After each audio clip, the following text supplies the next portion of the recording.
Со силно изразени патриотски чувства во празлично расположение, жителите на општините во Кочанската котлина го одбележаа големиот верски национален празник Илинден. Во Кочанско најмасовни собори се одржаа кај дабот на манастирот Свети Илија и во селото Бочвенец.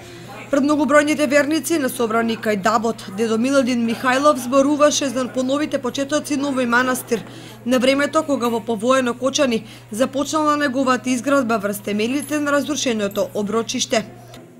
Денеска целиот македонски народ славе 111 години од Илинденското востание.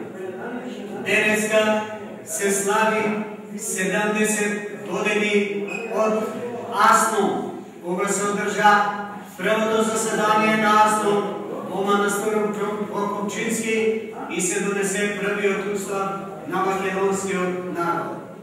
Денеска оваа црква, оваа село има голем јубилеј, затоа што го слави токму 50 години од удрувањето на темелите на оваа црква.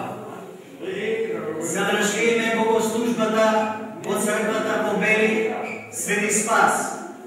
Дојдовме да ги осветиме темелите начело со тогашниот поп Милодин, црквените одборници, дедо Борис Ушаков, Коце Попкиров, Благон Лазаров, Методи Пампуски, по име речено, Пешо Мачковски, дојдоме да ги удриме темелите овде и да почнеме да го градиме овој црква, овој манастир.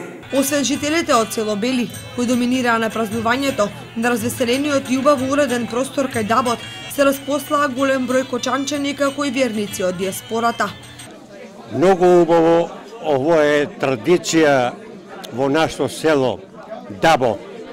Од секогаш и за секогаш останува. Многу народ овде гледам. Народ празнуваат и доваѓаат. Многу е развиено, многу е пуно, многу е добро, многу народ, многу веселба и ора и тоа ја не знам до кога ќе трае, а рачунам още се просирува, ќе биде како Крушево што се организирава.